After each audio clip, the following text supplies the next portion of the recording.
La mobilité est un enjeu incontournable dans nos vies.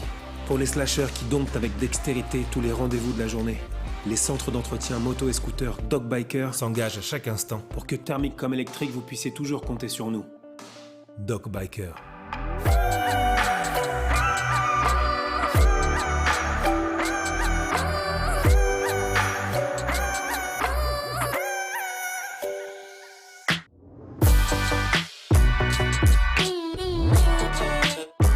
Importé par Impulsion à qui l'on doit déjà la distribution des motos Cyclone, ou bien encore plus anciennement des scooters PGO, Cineco débarque sur le marché de l'électrique avec ce mini roadster de choc baptisé City Slicker. Animé par un moteur électrique Bosch de 1,9 kW, équivalent aux 50 cm3, cette souris des villes promet un maximum de fun, n'est-ce pas Vincent ? Bah déjà niveau ergonomie c'est vraiment pas mal, hein. C'est très bas en selle évidemment, hein. Ça c'est proportionnel au gabarit. La selle elle est bien confortable, le guidon il est pas trop large, il est un petit peu en avant, facile à prendre en main.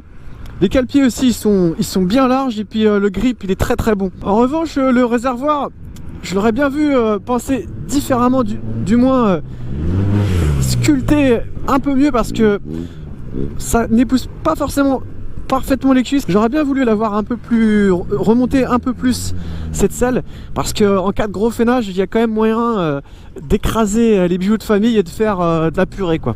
Ensuite qu'est-ce qu'on peut dire au niveau de la planche de bord? Je la découvre en même temps que vous là, mais je vois tout ce qu'il faut hein, puisque je vois la température extérieure.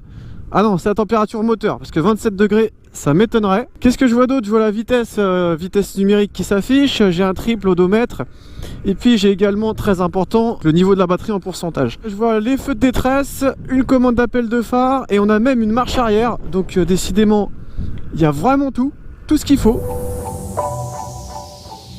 Hospitalière, facile à prendre en main, qu'en est-il des performances et de l'autonomie Vincent? En termes de partie cycle, bon ben on a un frein avant à disque, un frein arrière lui aussi à disque, hein, donc le frein est séparé. Faut pas non plus espérer l'ABS ou un frein couplé, mais ça suffit amplement. Donc j'ai un frein arrière qui est très efficace, il est bien progressif, ça c'est le frein arrière, rien à redire, il est parfait.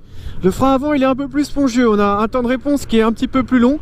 Par contre il est tout aussi efficace, il bloque bien la roue. Donc en termes de freinage c'est pas mal.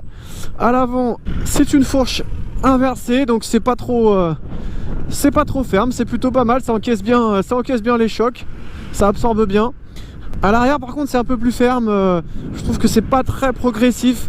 Bon après évidemment il faut pas trop en demander, on est quand même cohérent par rapport au gabarit et au positionnement de la moto. Ensuite le petit moteur électrique, je le trouve vraiment péchu, il est vraiment énergique, c'est pas compliqué.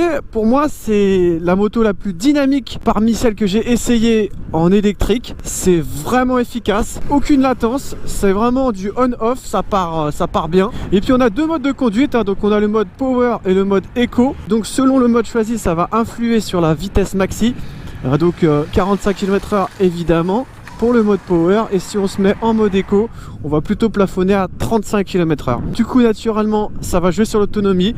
Bon il n'y a que au niveau des reprises que là ça manque un peu de pêche, mais ça de toute façon c'est quand même propre à l'électrique. En général au niveau des reprises c'est pas la folie sur les équivalents 50. Qu'est-ce que je remarque aussi? Je remarque qu'on a une moto qui est très légère, super agile. C'est très vif au niveau du train avant. Les pneumatiques sur le sec c'est pas mal. En revanche sur le mouillé il faut vraiment pas faire le fifou, parce que sinon il y a quand même moyen de se prendre une pelle assez facilement. Ah ouais décidément c'est vraiment que du fun. Et puis je remarque que l'autonomie c'est pas mal du tout hein, parce que là je suis quand même en mode full power. Ça fait un petit moment que je roule, là il me reste 30% de batterie et j'ai quand même fait déjà 25 km. Donc finalement ça veut dire qu'on peut espérer une autonomie comprise entre 50 et 70 km selon le mode choisi, donc c'est quand même pas mal. Attaché au tarif accessible de 2799 €, éligible à un bonus écologique de 100 €, la City Slicker tient ses promesses, offrant à son pilote de belles sensations, un sentiment de sécurité ainsi qu'une autonomie très correcte comprise entre 50 et 65 km. Bien que la suspension se révèle un peu ferme et que le feeling du frein avant manque de réactivité, elle peut compter sur un moteur électrique performant, un freinage puissant et une fourche qui remplit bien son rôle. Et vous êtes-elle convaincu ?